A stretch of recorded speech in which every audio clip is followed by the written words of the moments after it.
Iran के पास ऐसे ballistic मिसाइलों का जखीरा है ये। और ये रडार कैसे काम करेगा? एक रडार रहेगा, इसके पास कंट्रोल यूनिट रहेगा, ये देखेगा ये क्या में ट्रम्प पगलाया हुआ है व्हाइट हाउस में, इसके लिए सप्लाई किया जा रहा है। सब दुआ मांग रहा है सर, ट्रम्प भाई इस पे मिसाइल मार दिया सर, करोड़ों का मिसाइल बर्बाद कर दिया। यहाँ इसने अपने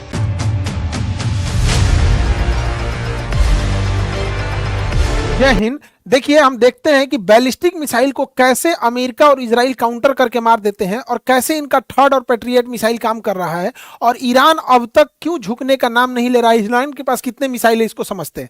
देखिए ये जो रडार आते हैं सब, ये बहुत महंगे रडार होते हैं सब।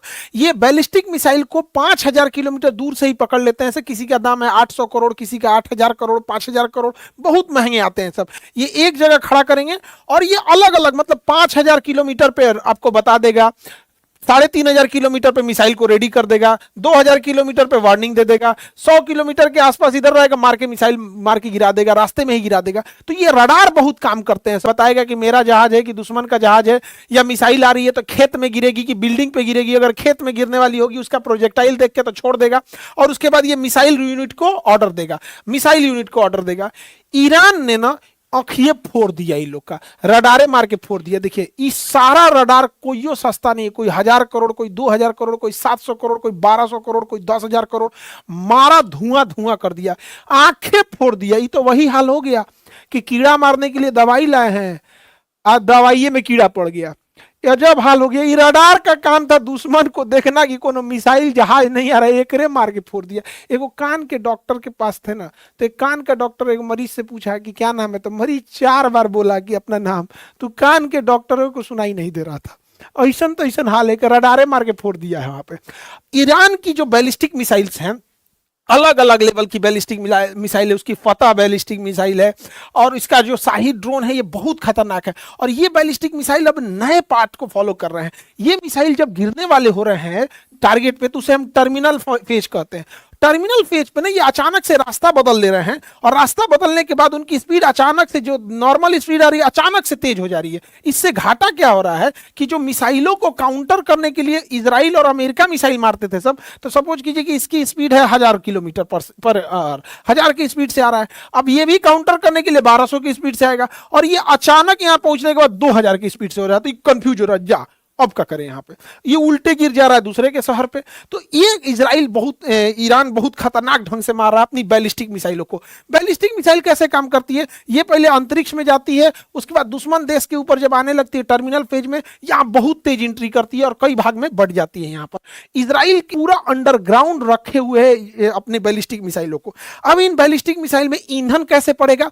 तो जो ईंधन है वो सॉलिड ईंधन है, तो जिसमें बारूद रहता है, सॉलिड ईंधन, इसको भरने के लिए कोई झमेला नहीं, रखा हुआ है, रेडी टू मूव है। सबसे तेजी से हमला करता है सॉलिड इंजन, जो ईंधन भरा होता है उसको रेडी करने के लिए झमेला नहीं, जैसे दिवाली का रॉकेट वैसे उड़ा देना होता है। और इसको ये क्या किया, अंडरग्राउंड जमीन के नीचे रखा है। अचानक ऊपर से जमीन खुलती है, मार के वो बंद हो जाता है, पता ही नहीं चलता है कहां है। तो दिन के समय वो सॉलिड फ्यूल वाले रॉकेट से मारता है, क्यों? और इस सॉलिड फ्यूल वाले से मारता है। रात के समय वो लिक्विड फ्यूल का यूज करता है। लिक्विड फ्यूल में क्या है ना कि पहले उसमें फ्यूल भरना होता है, फिर उसमें ऑक्सीडाइजर भरना होता है, तो इसमें 2-3 घंटे का टाइम लग जाता है और उसके बाद उसको मारते हैं। अब इसमें एक समस्या क्या है कि जब हम इसे किसी मोबाइल लॉन्चर से या किसी ट्रक से ले जाके और जगह पे मारेंगे ना, तो इजराइल के पास और अमेरिका के पास एयर सुपीरियरिटी है। वो उसके ड्रोन वगैरह पूरी ईरान के ऊपर घूम रहे हैं, तो ये मार के गिरा देते हैं। इसी बचने के लिए अगर उसने लिक्विड का यूज कर रहा है तो रात में मार रहा है और दिन में वो सॉलिड फ्यूल से मार रहा है। भयानक लेवल का ले जा रहा है। और इजराइल और अमेरिका के स्टॉक पाइल्स अभी कम हो रहे हैं, लेकिन ईरान के पास पूरा जखीरा भरा है, चाहे वो ड्रोन हो या उसके पास मिसाइल हो, बैलिस्टिक मिसाइल का पूरा जखीरा भरा है। और प्रतिदिन वो 500 ऐसे ड्रोन और मिसाइल बना रहा है पर डे के हिसाब से। ये सबसे बड़ा खतरनाक बात है। और ईरान के पास सबसे जबरदस्त जो है वो क्लस्टर मिसाइल आ गया है। क्लस्टर मिसाइल क्या होता है? वो सिंगल मिसाइल होता है लेकिन उसके अंदर छोटे छोटे बम भरे होते हैं। जब ये जाता है क्लस्टर मिसाइल दुश्मन की टेरिटरी में पहुंचता है तो इसका आउटर केसिंग खुल जाता है और छोटे छोटे भाग में बहुत ज्यादा बढ़ जाता है। अब ये तुरंत भी फट सकते हैं, 2 दिन बाद भी फट सकते हैं, 2 साल बाद भी फट सकते हैं। ये बहुत खतरनाक होता है। अमेरिका और इजराइल की यही कमजोरी, हम एक साल पहले भी बोले थे क्लस्टर बम इनकी कमजोरी है, लेकिन इन पर उन्होंने बैन लगा रखा है। लेकिन यह टेक्नोलॉजी रूस और चाइना से लेके ईरान इनके ऊपर हमला कर रहा है क्लस्टर मिसाइल से। इतना ही नहीं, जिस बिल्डिंग में अमेरिका के राजदूत रुके थे सब, जिसके उसके कमांडर रुके थे सब, किस फ्लोर पे रुके थे सब, ये भी जानकारी ईरान के पास थी, और ठीक उसी फ्लोर पे जाके हमला हुआ है और मरे हैं सब अमेरिका के कमांडर सब। ये सारी जानकारी रूस प्रोवाइड कर रहा है, क्योंकि इससे पहले ही उन लोग के अंदर ये जो कॉम्प्रिहेंसिव ट्रीटी हो चुका था। ईरान ने बहुत सारे ड्रोन दिए थे रूस को, और रूस पिछले 3 साल से इन ड्रोन से, शाहिद ड्रोनों के कॉपी करके खुद का ही बनाया और यूक्रेन के ऊपर मार रहा है। तो रूस को बहुत अनुभव है कि मिसाइल, इन ड्रोनों की क्या कमजोरी है, इन ड्रोन को सही इस्तेमाल कैसे किया जा सकता है। लेकिन जब दोनों में समझौता हुआ था तो ईरान ने कहा था कि हम ड्रोन जरूर देंगे आपको, बदले में आप हमें क्लस्टर और मिसाइलों की टेक्नोलॉजी के साथ में हमारे ड्रोन का जो यहाँ इस्तेमाल कर रहे हैं उसका डेटा भी दीजिएगा कि कहाँ स्पीड बढ़ाने की जरूरत है, ठंडे मौसम में काम कर रहा है कि नहीं, गर्म मौसम में काम कर रहा है। तो पिछले 3 साल से रूस जो लड़ रहा था उसका पूरा अनुभव, ड्रोन का अनुभव ईरान के पास है। अमेरिका ने ईरान को हल्के में ले लिया, क्योंकि इनकी जो पैट्रियट मिसाइल है जो ड्रोन को मार के गिरा रही है, मिसाइल को मार के गिरा रही है, 36 करोड़ की एक मिसाइल है। और ये मिसाइलों की संख्या भी एकदम कम हो गई है, क्योंकि यही मिसाइल इन्होंने यूक्रेन को दे रखा है पिछले 3 साल से इजराइल को दे रखा है गाजा से लड़ने के लिए। थर्ड मिसाइल है, इसकी भी संख्या कम हो गई है।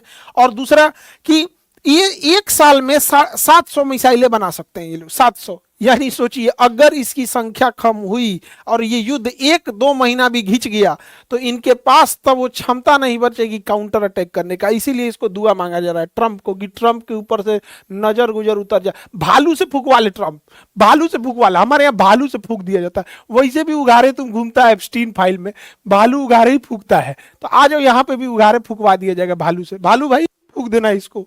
हालांकि भारत और रूस के पहले से अच्छे संबंध है और ईरान से भी अच्छे संबंध है। हमने भी बहुत, हमारी कंपनी ने भी शेषनाग ड्रोन बनाया है जो शहीद ड्रोन से काफी बेहतर है। और हमारा आकाश तीर सिस्टम ये तो बहुत बेहतर एयर डिफेंस सिस्टम है। हमने ऑपरेशन सिंदूर के टाइम देखा था कि एक भी पाकिस्तानी ड्रोन, हालांकि तुर्की ने भी पाकिस्तान को ड्रोन दिया था तो भारत ने उन सारे ड्रोनों को न्यूट्रलाइज कर दिया था। अब देखिए ईरान जो है ना दिन प्रतिदिन एडवांस होते जा रहा है। ये दुनिया का सबसे एडवांस ड्रोन माना जाता है MQ-9 रीपर। ये MQ-9 रीपर जो ड्रोन है दुनिया का सबसे एडवांस ड्रोन माना जाता है। ये घंटों उड़ान बढ़ता है, सर्विलांस करता है, मिसाइल मार देता है। यहाँ पे ईरान ने इन ड्रोनों को भी मार दिया है। मारने के अलावा बाकायदा राडार फोटो भी रिलीज किया है कि देखिए हमने कैसे मार के गिराए हैं। और इसके बाद इसकी टेक्नोलॉजी ईरान अब दे देगा, या तो खुद बनाएगा या फिर रसिया और चाइना को भेज देगा यहाँ पे। और इतना ज्यादा उसी से कॉपी करके ईरान का भी ये हमलावर ड्रोन है। यही हमलावर ड्रोन जो है ये अमेरिकी की नौसेना पे हमला करने के लिए रेडी है। यही कारण है इन्हीं ड्रोनों के बचने के लिए अमेरिकी नौसेना का अब्राहम लिंकन वायुयान जो युद्धपोत है वो ईरान से 300 किलोमीटर दूर खड़ा है। और इसने अटैक करने की भी कोशिश किया था, हालांकि सफल नहीं हो पाया। और इतना ज्यादा ईरान का खौफ है कि ये लोग अपने 3 गो जहाज मार के गिरा दिए रडार पे, कहीं ईरान का नहीं ना, मारो जल्दी मारो, यहां पे मार के गिरा लिए सब।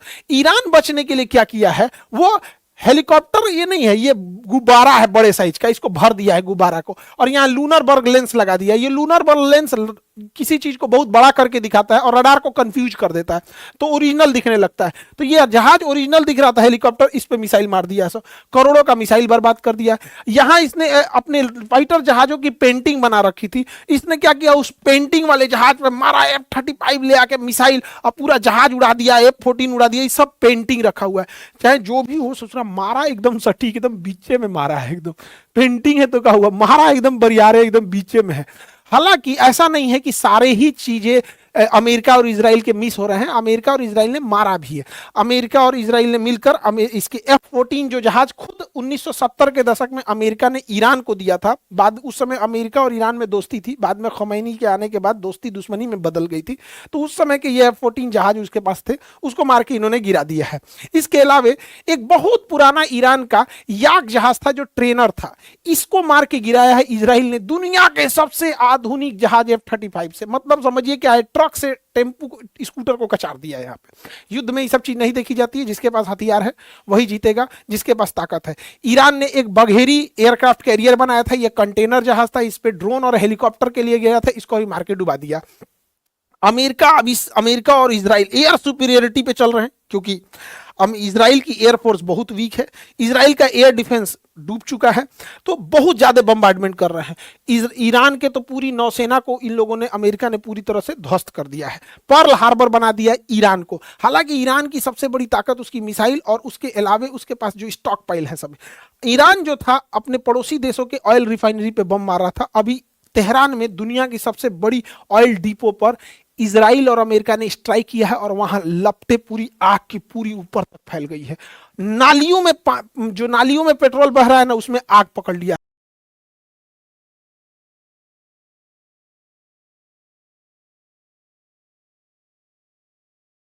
पूरा प्रदूषण हो गया है। अब कोई ठीक नहीं है कि ईरान अपने पेट्रोल का कुआं समुद्र में खोल देगा और पूरा समुद्र प्रदूषित होता है, कह देगा ईरान, इसराइल ने तो मारा है, अमेरिका ने मारा है। तो ये भी होगा, इससे बहुत ज्यादा प्रदूषण होगा, पूरी समुद्र मेरीन लाइफ बर्बाद हो जाएगी। वायु प्रदूषण की तो धज्जी उड़ रखा है, पूरी दुनिया में भयानक तबाही आ रहा है। लेकिन हम लोग को दिवाली से ढेर दिक्कत हो जाएगा।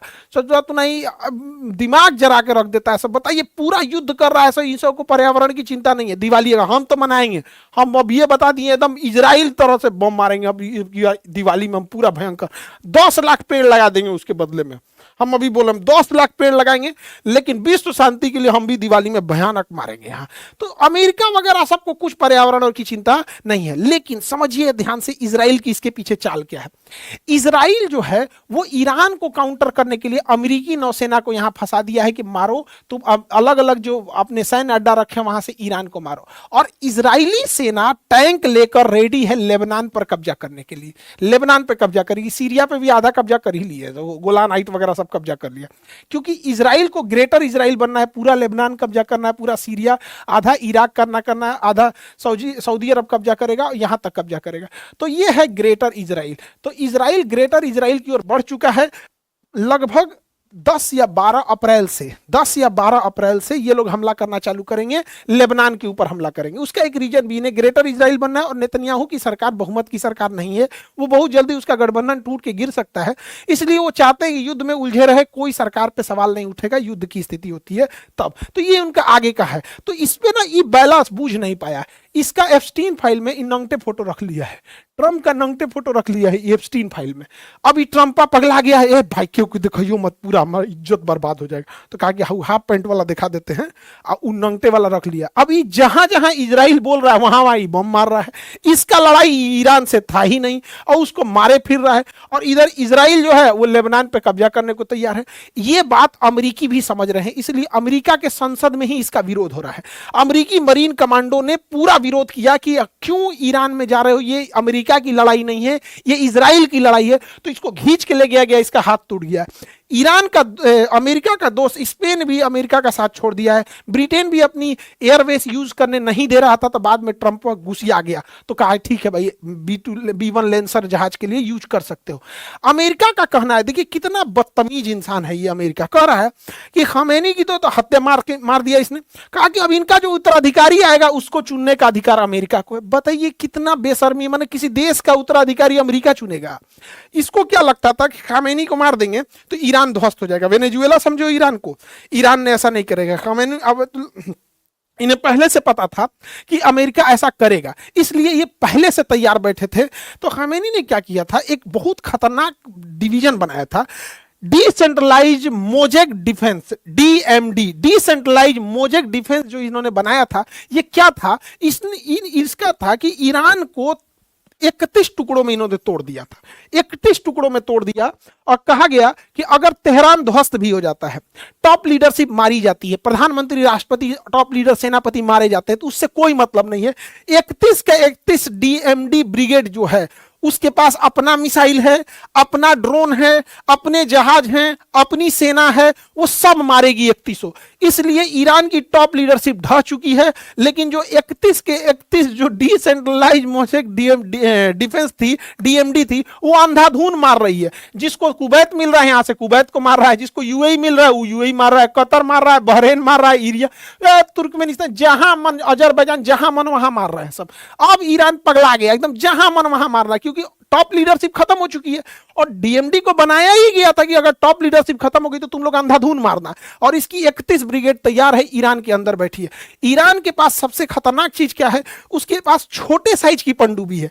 ये बहुत बड़ी पनडुब्बी नहीं, इसमें 10-15 आदमी ही अट पाते, बहुत छोटी पनडुब्बी है। लेकिन जो हार्मुज जल संधि है वहां का उथला पानी है, वहां बड़ी जहाजें नहीं आ सकती हैं और ना ही बड़ी पनडुब्बी आ पाएगी, क्योंकि चट्टान है। ये चट्टानों के पीछे छुप जाएंगे सब, और ये जब अमेरिकी नौसेना पास आएगी तो उसे मारेंगे सब। इसके अलावा ईरान के पास एक मच्छर ब्रिगेड है। अभी मच्छर ब्रिगेड क्या है, तो छोटे छोटे लेकिन बहुत तेज गति से चलने वाले इसके पास 15,000 से ज्यादा जहाजें हैं, पानी वाली जहाजें, बहुत छोटी है। इसका आकार जो है वो एक बस के आकार का है और उतने ही लंबाई में है, ट्रैक्टर बराबर होगी यहाँ पे। लेकिन इतनी तेज स्पीड है, इतनी तेज स्पीड है कि इसको मारना बड़ा मुश्किल हो जाता है। और वैसे भी पानी समुद्र में निशाना लगाना बड़ा मुश्किल होता है कि समुद्र ऊपर नीचे हो रहा होता है, और जिसपे आपकी जहाज है वो भी डिसबैलेंस हो रही होती है। तो इनका क्या है कि ये लोग उसको एज एक साथ 200-400 छोड़ देंगे और उसपे से ये मिसाइल छोड़ देंगे। अब दुश्मन का जहाज कंफ्यूज हो जाएगा कि भैया इन मिसाइलों को मारे कि इन जहाज को मारे। ये मिसाइल भी गति कर रहा है, जहाज भी मूवमेंट कर रहा है, समुद्र भी मूवमेंट कर रहा है, तो कंफ्यूजन हो जाएगा। कोई ना कोई उस जहाज पे जाके लग जाएगा, अगर नहीं लगा तो ये कामाकाजी होंगे, ले जाके अपने आप को उसमें लड़ा देंगे और ये खत्म हो जाएगा। यही वजह है कि अभी तक न इजराइल न अमेरिका की नेवी आगे आई है इस चीज को खत्म करने के लिए, क्योंकि इनके पास मच्छर ब्रिगेड है। ईरान को तबाह करने के लिए अमेरिका सबसे घटिया और नीच काम करने जा रहा है। वह ईरान के ऊपर के कुर्द लोगों को, कुर्द एक कबीला है वहां पर, उन लोगों को इजराइल और अमेरिका हथियार दे रहे हैं और पैसा दे रहे हैं। और पूरी ये जितनी गाड़ियां हैं, देखिए, ट्रक, व्हीकल्स, इम्यूनिशंस, फ्यूल, हथियार, पैसा, इंटेलिजेंस, सीआईए पूरी मदद कर रही है इन लोग की, मोसाद पूरी मदद कर रहा है। और इन लोगों को अपने हथियार, गोदामों में भरे हथियार को पूरा सप्लाई किया जा रहा है। कि ऊपर कुर्द, इन कुर्द को सीरिया से लाया जा रहा है ईरान के पास, क्योंकि सीरिया में सरकार गिरा दिए हैं सब, ये सब इराक में सरकार गिरा दिए हैं सब। तो अब ये कुर्द कहाँ चले गए हैं, इराक के कोना पे। अब यहाँ से पूरे ईरान में ये फैल जाएंगे सब और पूरा आतंक मचा देंगे सब। अभी आपको नया आतंकवाद सुनने को मिलेगा, कुर्दिश टेररिस्ट। अभी बताइए, आतंकवादी गलत है सब, लेकिन आतंकवादियों के हाथ में जो बंदूक है वो बंदूक बनाने वाला अमेरिका गलत नहीं है। आतंकवादी गलत है सब, लेकिन आतंकवादियों के पास से हथियार जो अमेरिका है वो गलत नहीं। अमेरिका का हथियार कैसे चलाया आतंकवादियों के पास, तो नियम ये होना चाहिए कि यदि कोई आतंकवादी पकड़ा जाता है तो वो जिस देश का है उस देश पे भी प्रतिबंध लगना चाहिए, और उसके हाथ में जो हथियार है वो जिस देश का बना है वह देश भी प्रतिबंधित होना चाहिए। देखिएगा, सबसे ज्यादा हथियार, 99% हथियार अमेरिका के बने होते हैं हर एक आतंकवादियों के पास, चाहे वो भारत के नक्सलाइट हो, चाहे कश्मीर में इंसर्जेंसी हो, चाहे अजमल कसाबवा हो, चाहे ओसामा बिन लादेन हो, तालिबान हो, आईएसआईएस हो, सबको हथियार यही प्रोवाइड करते हैं। लेकिन इन लोग के ऊपर कोई उंगली नहीं उठा सकता है। सोचिए, अमेरिका जहां जा रहा है, ये जो काम कर रहा है, यहां युद्ध के बाद एक आतंकवादी पनपेंगे सब। अमेरिका ने यही तो किया था इराक में, उसने आईएसआईएस आतंकवादियों को पैसा दिया और पूरा जब अमेरिका चला गया तो वहां से आईएसआईएस आ गए सब। रूस को मारने के लिए ओसामा बिन लादेन को ट्रेनिंग दिया, हथियार दिया, उसके बाद अलकायदा तैयार हो गई। तालिबान को किसने तैयार किया, अमेरिका ने तैयार किया। इन सारे आतंकवादियों को हथियार, पैसा, सीआईए की ट्रेनिंग सब किसने दिया था, अमेरिका ने दिया था। अब अमेरिका कुर्दिश को तैयार कर रहा है, और इतना ही नहीं, स्टैंडर्ड देखिए, कुर्दिश फोर्सेज, मतलब ये आतंकवादी नहीं, अब ये फोर्स है, मतलब ये अभी सेना है। किस देश की सेना है, किसी देश की नहीं। तो ले भैया, तो हमारे देश के नक्सलाइटों कहेंगे कि फोर्स है भैया, हम भी सन, मतलब इनको सेना। जब ये ईरान पे खत्म कर देंगे तो ये भारत के लिए खतरा बनेंगे सब। अभी ये आतंकवादी, क्योंकि अमेरिका दूर है, वहां जाना मुश्किल है, हम लोग के लिए खतरा बनेगा। वर्ल्ड ऑर्डर शिफ्ट हो रहा है। देखिए, 11 मार्च से ईरान क्या करेगा, जितने मिडिल ईस्ट के देश हैं उनके पास पीने का पानी नहीं है, तो उनके पास डीसैलिनेशन प्लांट है। इन डीसैलिनेशन प्लांट के ऊपर ये अपने ड्रोन से हमला करके इसे तबाह करेगा।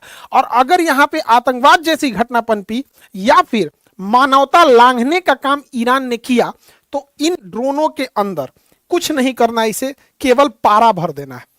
पारा यानी मरकरी, ये सब हम लोग देखे होंगे थर्मामीटर में होता है, बुखार नापने वाले थर्मामीटर में पारा होता है। अगर ये पारा पानी में मिल गया तो पानी जैसे हम पिएंगे, या वो पानी खेत में जाएगा, पेड़ पौधे उसे सोखेंगे, उससे सब्जी या फल बनेगा, उसे जैसे हम खाएंगे तो वो पारा हमारे ब्लड के थ्रू ब्रेन में चला जाएगा और हमें एक बीमारी हो जाएगी, मिनीमाता बीमारी। जापान में गलती से पारा के रिसाव से बहुत भयानक फैला हुआ था और पूरे शरीर में लकवा मार देता, हिलता ही नहीं, पैरालाइसिस हो जाता, पूरा शरीर, दिमाग काम नहीं करेगा यहाँ पे।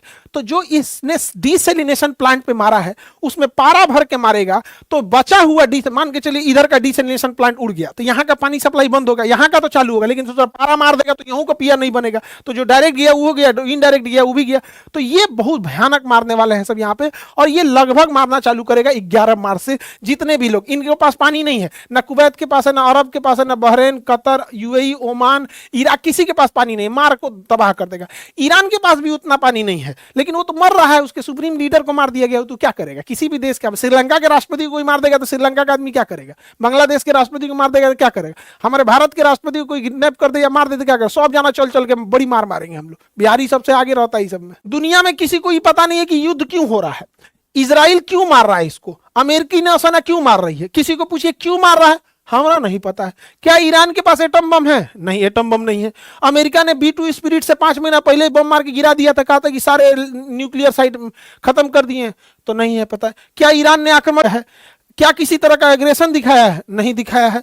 क्या कोई प्रोवोक किया युद्ध के लिए? नहीं। ये लोग क्या किया है? खुद जाके मिसाइल मारा है, खुद उस पर हमला किया है, उसके ऊपर 14 टन का बम गिरा दिया है, सैंक्शन लगा दिया है, प्रतिबंध लगा दिया, उसका तेल बिकने नहीं दे रहे हैं, उसका नोट चलने नहीं दे रहे हैं, उसकी करेंसी बर्बाद कर दी है। वहां महंगाई इतनी भयानक हो गई है, फिर भी वहां की जनता अभी उतना विद्रोह नहीं की है जितना ये लोग चाह रहे थे।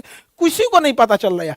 यही रीजन है कि खुद इसका अमेरिका का विरोध हो रहा है। रूस ने विरोध किया, खैर रूस और चाइना तो नेचुरल दुश्मन है, लेकिन स्पेन अमेरिका का साथी होते भी विरोध कर रहा है, अमेरिका ब्रिटेन भी विरोध कर रहा है, फ्रांस भी विरोध कर रहा है। सिक्योरिटी काउंसिल में भी जब ये मैटर गया, इवन जब 1945 में यूनाइटेड नेशन ऑर्गेनाइजेशन की गठन हुई थी, इसने कहा था कि हम तृतीय विश्व युद्ध नहीं होने देंगे, तो इसके संविधान को चार्टर्ड कहते हैं। तो इसके संविधान अर्थात चार्टर्ड 2 में लिखा गया है कि कोई देश किसी दूसरे देश की संप्रभुता में मतलब कोई किसी प्रकार का खलल नहीं करेगा, दूसरे देश की संप्रभुता या जमीन नहीं कब्जा करेगा, दूसरे देश पर हमला नहीं करेगा। लेकिन खुलेआम चल रहा है, नियम कानून गरीब देशों के लिए होता है। अमेरिका और वेस्टर्न कंट्री का कहना है कि ईरान अपने आप महिलाओं पर अत्याचार करता है। मतलब वही वेस्टर्न कंट्री जो महिलाओं को नंगे घुमाते हैं सब, वही वेस्टर्न कंट्री जो F3 फाइल में छोटी छोटी बच्चियों का रेप करते हैं, काट के खा जाते हैं सब। हमारे यहाँ हमें मीडिया, बाप रे बाप, भारत के लिए सबसे बड़ा खतरा, गृह युद्ध कराएंगे सब मीडिया, सब न्यूज चैनल पे बैठी बिस्कन्याओं को कुछ नहीं दिखता है, तबाह कर देंगे सब पूरे घर द्वार को यहाँ पे। इसके हिसाब से, न्यूज चैनल के लोगों के हिसाब से खोमैनी खराब है क्योंकि इन्होंने बहुत अत्याचार किया है। लेकिन ट्रंप के खिलाफ एक बात नहीं निकलेगा इनसे। खोमैनी खराब है, लेकिन भैया ये ट्रंपवा उघारे नाच रहा है, ये करो तो बोलो, तुमको कोई मतलब नहीं है अपने देश के लिए डिक्टेटरशिप क्या किया, उससे मतलब हम लोग को नहीं है। इसका कहना है, देखिए डबल स्टैंडर्ड, इसका कहना है कि खोमैनी ने हिजाब करला दिया, ते बबनी इहो हिजाब लगैलिए सऊदी अरब वाला, इन्हों पे बोलो, इनका पे ना बोलेगा, बोलने का मतलब समझ रहे हैं ना, सेम चीज है। अगर हिजाब पे आपको बोलना ही है तो ईरान के साथ साथ सऊदी अरब को भी लेंगे। सऊदी अरब से तो तेल मिल रहा है, जब तेल बंद होगा, रिश्ते टूटेंगे, तब हमारे अंदर का ज्ञान निकलेगा। इसको ये सबसे दिक्कत है, लेकिन उघारे घूमने से कोई दिक्कत नहीं है। मतलब ये है आजाद मॉडर्न। किसी भी देश का इंटरनल मैटर में वहां समझो भाई, ये सऊदी अरब है, अपने यहाँ हिजाब करेगा नहीं करेगा, हमसे क्या मतलब है। सऊदी अरब में अभी ये कुछ दिन पहले गाड़ी चलाने का लाइसेंस दिया। हमारे देश में आपकी मर्जी आप कर सकते हैं, आपकी मर्जी आप नहीं कर सकते। लेकिन अभी देश के समय सबसे बड़ी समस्या क्या है? न्यूज चैनल की बिस्कन्यायन, नेशनल पॉलिसी और मीडिया का नैरेटिव दोनों अलग होते जा रहा है। ये किसी भी देश के लिए सबसे घातक होता है। हमारी नेशनल पॉलिसी, अरे भैया सरकार से बोलो ना कि गरिया दे ईरान को, हम लोग भी गरियाने लगेंगे। नेशनल पॉलिसी कहीं और जारी है और पब्लिक का नैरेटिव ही सब कुछ और बैठा रहे। यही होता है किसी भी फेल्ड कंट्री में। क्या होता है? बांग्लादेश में क्या हुआ? नेशनल पॉलिसी कुछ और थी, मीडिया का नैरेटिव कुछ और था। श्रीलंका में क्या हुआ? नेशनल पॉलिसी कुछ और थी, नैरेटिव कुछ और था। पाकिस्तान क्यों फेल्ड हुआ? नेशनल पॉलिटिक्स कुछ और है, संविधान कुछ और कहता, पब्लिक कुछ और करी। तो इन लोगों से थोड़ा बच के रहने की जरूरत है, वरना ये लोग भी भारत को चौपट कर देगा।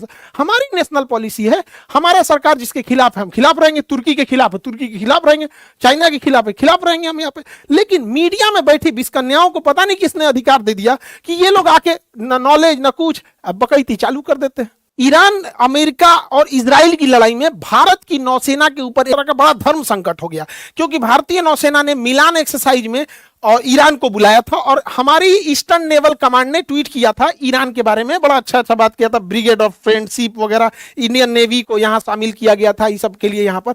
लेकिन जब युद्ध समाप्त हुआ, ये युद्धाभ्यास समाप्त हो गया, तो ये विशाखापट्टनम से लौट रही थी जहाज ईरान के लिए, तब तक रास्ते में युद्ध हो गया। ये शिप जब जैसे इंडियन ओशियन को पार, ये बंगाल की खाड़ी को पार करती है और श्रीलंका के बाहर रहती है, तब इसे यहां रुक कर श्रीलंका से अंदर आने की अनुमति मांगती है डॉक करने के लिए। तब तक यहीं पर एक अमेरिकी पनडुब्बी से मार के डुबा दिया। अमेरिका का कहना ये जाके हमला करता है हमारे ऊपर, इसके पे कोई हथियार नहीं है। नियम होता है कि कोई भी युद्ध अभ्यास के लिए आया तो उस पर हथियार नहीं होगा, तो हथियार नहीं हो गया, यहां डुबा गया। ये भारत को ह्यूमिलिएट करने के लिए कि आपके तट के पास हमने डुबाया है, और भारतीय नौसेना के पास इसका डिस्ट्रेस सिग्नल पहुंचा गया। तो भारतीय नौसेना से पहले श्रीलंका की नौसेना पहुंची जब देना जहाज डूबा था। तो ये भारत को अमेरिका हमेशा ह्यूमिलिएट करता है, हमेशा कुछ ना कुछ बोलता है। क्यों, समझिए ध्यान से। क्योंकि 2016 में मोदी जी कहे थे कि हमारा प्रायोरिटी है हिंद महासागर, सोमालिया में भी अगर कुछ घुसपैठ होगा तो हम जाके बचाएंगे, हमारी प्रायोरिटी है हिंद महासागर। जयशंकर साहब कहते हैं दुनिया का एकमात्र महासागर हिंद महासागर जो किसी देश के ऊपर है, हिंद महासागर है। हम लोग ये कहते हैं कि हम लोग गार्डियन ऑफ द सी है, ये पूरा हिंद महासागर के हम गार्डियन है, पूरा हिंद महासागर। तो भैया तो इसी के अंदर ये आता है। यहाँ पर श्रीलंका ने कहा कि हम लोग ह्यूमैनिटी के साथ हैं यहाँ पर, और श्रीलंका ने इसे बचाया था, वहां के लोगों को डिस्ट्रेस सिग्नल जब आया था, हमारा नहीं। अब आप सोचिए कि हिंद महासागर में अगर कोई जहाज डूब रहा है तो रेड क्रॉस और इंटरनेशनल रूल है कि अगर कोई जहाज युद्ध में डूब रहा है या कोई सैनिक घायल है तो उसे कोई भी देश बचाएगा। तो अब बताइए हिंद महासागर में श्रीलंका पहले पहुंच रहा है हम लोग से। अच्छा, अगर श्रीलंका है तो हमने ही तो बोला है कि ये गार्डियन ऑफ द सी हम लोग हैं, ये प्रभाव दिखाता है। हमें नहीं मतलब है कि उसके बचाने से होगा या कुछ होगा। हम कहां पंचायती जाते हैं, जहां हमारा प्रभाव है, तो पंचायती हम वही कर सकते हैं कि हमारा नहीं। अब आप सोचिए कि हिंद महासागर में अगर कोई जहाज डूब रहा है तो रेड क्रॉस और इंटरनेशनल रूल है कि अगर कोई जहाज युद्ध में डूब रहा है या कोई सैनिक घायल है तो उसे कोई भी देश बचाएगा। तो अब बताइए हिंद महासागर में श्रीलंका पहले पहुंच रहा है हम लोग से। अच्छा, अगर श्रीलंका है तो हमने ही तो बोला है कि ये गार्डियन ऑफ द सी हम लोग हैं, ये प्रभाव दिखाता है। हमें नहीं मतलब है कि उसके बचाने से होगा या कुछ होगा। हम कहां पंचायती जाते हैं, जहां हमारा प्रभाव है, तो पंचायती हम वही कर सकते हैं कि हमारा प्रभाव जहां है, तो ये प्रभाव को दिखाता है। 1971 याद कीजिए, 1971 में अमेरिका का 7वां बेड़ा आया था, हम लोगों ने कोई वैल्यू नहीं किया था, हमारे ऊपर परमाणु बम मारने आया था। तो ये चीजें थोड़ी सी खराब हो जाती हैं। हालांकि विदेश नीति में बड़ा नाजुक चीज होता है, दोनों ओर से बैलेंस बना के चलना कि इजराइल अमेरिका, क्योंकि ये दोनों बड़ा, अमेरिका बदतमीज देश है। आप अगर मानवता के नाम पे हम बचाने जाएंगे ससुरा पाकिस्तान को हथियार देगा, तो हम लोग बड़ा नाजुक दौर पे चल रहे हैं। लेकिन हम क्या सोचते हैं, इससे ज्यादा इंटरनेशनल रिलेशन में मायने रखता है बाकी देश हमारे बारे में क्या सोच रहे हैं। जैसे हम छोटा सा बात बताते हैं कि खालिदा जिया बांग्लादेश में इनकी मृत्यु हो गई, स्वाभाविक मौत से मरी, कोई ने मारा नहीं। ये भारत के खिलाफ रहती है। शेख हसीना भारत के साथ, ये भारत के पूरा खिलाफ रहती है। इसकी मृत्यु पर पीएम मोदी ने शोक बताया। जबकि ईरान हमारा मित्र है, वहां 165 लड़कियों की मृत्यु हो गई बम मार के। वह अमेरिका जिसका पिन पॉइंट एक्यूरेसी होता है, जहां चाहेगा मिसाइल वहीं मारेगा, तो फिर स्कूल पे कैसे मिसाइल मार दिया। और इस पर अभी तक किसी तरह का ऑफिशियल शोक प्रकट नहीं किया गया।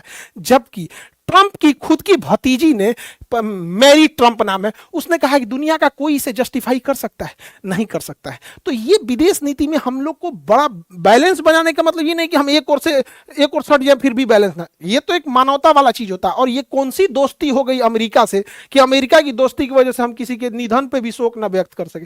ये तो भारत की संस्कृति है। लोग कहते हैं कि दुश्मन की भी मृत्यु पे हम लोग को शोक व्यक्त कर देना चाहिए, और ये दुश्मनी तो थी। हम लोग क्या है, तुर्की को तो भर भर के मदद दिए थे लोग, हमारा दुश्मनी तो है तुर्की। वहां पे जब भूकंप आया था, एहसान फरामोश सब भूल गया भारत की, आज भी भारत के खिलाफ रहता है तुर्की।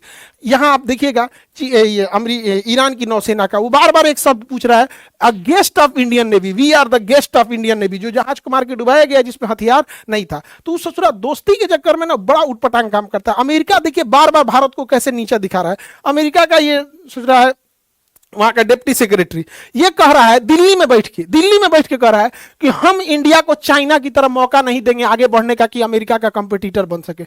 ई ससुरा तुम मौका दोगे, चोट्टा कहीं का, हमको मौका नहीं। दिल्ली में बैठ के बोल रहा है। हमारी मीडिया इससे सवाल नहीं पूछी, रोक के पूछना चाहिए ससुरा, तो दिल्ली से चल कैसे जाएगा, तुम्हारे भरोसे हम लोग बैठे हैं।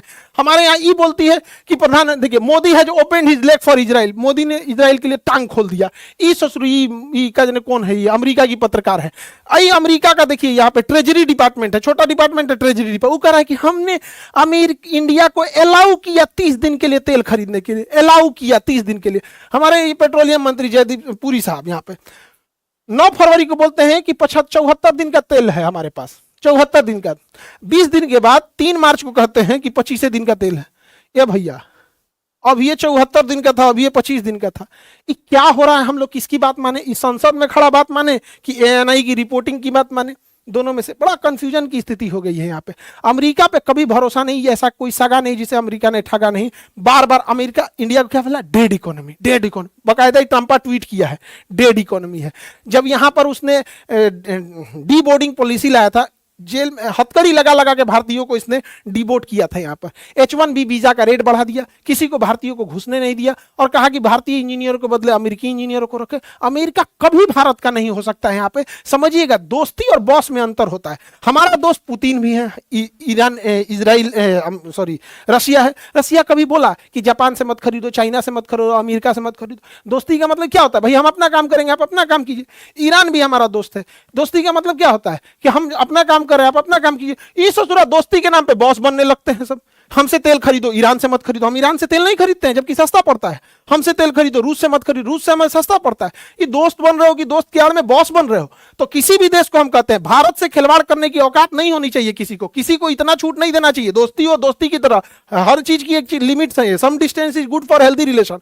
तो कुछ डिस्टेंस मेंटेन करने की जरूरत है। भारत को एकदम में पहले समझ गया है और भारत को अपने आत्मनिर्भर होने की जरूरत है। नहीं तो ये दोस्ती की आड़ में बॉस वाला काम करने लगेंगे सब, जिस वजह से दिक्कत है। कहीं ना कहीं हमें तो ऐसा लगता है कि सरकार अपने जगह पे ठीक काम कर रही है, लेकिन हर सरकार के लिए कुछ अधिकारी काम करते हैं, ब्यूरोक्रेट्स बोलते हैं, डिप्लोमेट्स एंड ब्यूरोक्रेट्स। ये लोग बहुत ज्यादा काम करते हैं, यही सलाह देते हैं प्रधानमंत्री को, गृह मंत्री को, रक्षा मंत्री को। ये सब कहीं ना कहीं ऐसा तो नहीं हो रहा है कि कहीं अमेरिका या इजराइल के प्रभाव में, क्योंकि इन लोगों को प्रभाव में लेना बड़ा मुश्किल है, क्योंकि ये सब जमीनी नेता है, सब प्रभाव में नहीं आएंगे। लेकिन इन लोग को अधिकारी जो है सब, इन लोग का कोई ठीक नहीं है। 100 करोड़ तुम लो, 50 करोड़ तुम लो। अमेरिका को तो कुछ जाता नहीं, उन सबके पास पैसा है। ऐसा भी हो सकता है कि भारत के टॉप लीडरशिप के आड़ में ये लोग नीचे के पूरा पाया घसका दिए हों कि हमारे हिसाब से बोलो, ऐसा करो, ऐसा नहीं करो। इसकी भी जांच होनी चाहिए, क्योंकि ऐसा भारत में हो चुका है रविंद्र सिंह के साथ। वो रॉ में रहते हुए CIA के लिए काम कर रहे थे। तो इसका भी काउंटर अटैक होना चाहिए। और हनी ट्रैप में बहुत सारे अधिकारी अपने फंस रहे हैं, चाहे वो सेना का हो, DRDO का हो, इसरो का साइंटिस्ट हनी ट्रैप में फंस जाता है। एक सुंदर लड़की उसको मैसेज करने लगती है, ये वो, उसके प्रेम में फंसाएगी, सारा डेटा निकाल लेगी। तो इसमें भी काम करने की जरूरत है भारत सरकार को। हालांकि बहुत सारी चीजें बैलेंस बना के चल रही है। भारत हमेशा से न्यूट्रल रहने की कोशिश करता है, लेकिन अमेरिका ही इतना बदतमीज है कि क्या कीजिएगा। अभी ईरान का एक और जहाज, लामन जहाज था, उसे भारत ने अपने यहाँ डॉक करने का मौका दिया। और एक बुसर जहाज था, उसे श्रीलंका ने अपने यहाँ डॉक करने का मौका दिया। ईरान ने भारत का धन्यवाद व्यक्त किया है कि भारत इस मुसीबत की खड़ी में ईरान के साथ है और हम पूरी दुनिया के साथ है। हमारे शास्त्रों में पढ़ाया गया है वसुधैव कुटुंबकम। हम लोग वो देश हैं जहां हमारी संस्कृति है वसुधैव कुटुंबकम की। दुनिया में हम युद्ध नहीं चाहते थे, दुनिया ने युद्ध दिया, हमने दुनिया को बुद्ध दिया था। हमसे क्या करेंगे? लेकिन ऐसा बवंडरे लेके रहता है सब कि क्या कर सकते हैं हम लोग यहाँ। लेकिन इसी बीच अच्छी खबर यह है कि हमने कनाडा के साथ 10 साल का डील कर लिया है यूरेनियम के लिए। यूरेनियम कनाडा से हम लेंगे। कनाडा में ट्रूडो की सरकार गिरने के बाद भारत और कनाडा की से रिश्ते अच्छे बने हैं। लेकिन तो याद रखिए कि ईरान यही एक साल पहले कनाडा में जब ट्रूडो थे तो कनाडा से हमारा रिश्ता कितना खराब हो गया था।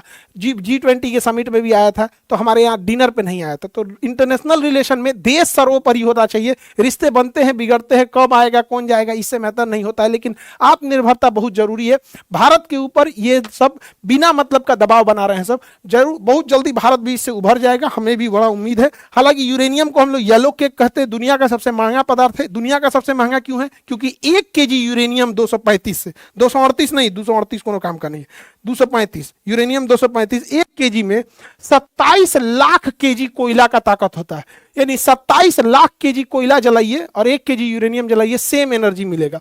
27 लाख इतना छुपना है, तो इसीलिए यूरेनियम दुनिया का सबसे महंगा पदार्थ है। हम लोग ने कनाडा के साथ इसका डील कर लिया है। जो बैचेज हैं आपके, ज्योग्राफी हो गया, वर्ल्ड मैप हो गया, फिजिक्स हो गया, सब 7 अप्रैल, 9 अप्रैल, 14 अप्रैल। बिना मैप पढ़े तो आपको जीएस बुझाने वाला नहीं है, वरना मैप में अमेरिका किधर है, फिलीपीन किधर है, फिलिस्तीन किधर है, पगलाते रहेंगे। तो ये सारे बैचेज आप लोग को बता दिए इन्फॉर्मेशन। बिहार दरोगा का भी बैचेज, यूपीएससी बोरिंग रोड और मुसल्ला रोड और ऑनलाइन वाले बैच में भी यूपीएससी स्टार्ट हो गया। बहुत जल्दी आपको जो अपने क्लास से यूपीएससी में सेलेक्ट हुए उन लोग से आपको मिलवाते हैं। और सबसे जरूरी नीट जेई वाले बच्चे, नीट वाले बच्चे और जेई वाले बच्चे इस बार और बेहतर रिजल्ट देना है, चाहे वो आप 12th में, 11th में हो, 12th में हो या ड्रॉपर हो। नीट जेई 11, 12 और ड्रॉपर वाले batch, English medium, Hindi medium, सारे बैच अब स्टार्ट हो गए हैं आप लोग के लिए। आप लोग इस पे भी अब अपने हिसाब से, अपने जरूरत के हिसाब से इनरोल हो जाएंगे। आई होप आपको सब टॉपिक समझ में आया होगा। नेक्स्ट टॉपिक में हम बता देंगे कि कौन कौन से हथियार इजराइल, अमेरिका और ईरान युद्ध में यूज कर रहे हैं और कैसे कौन कौन से हथियार कितने ज्यादा खतरनाक है। मिलेंगे नेक्स्ट क्लास में।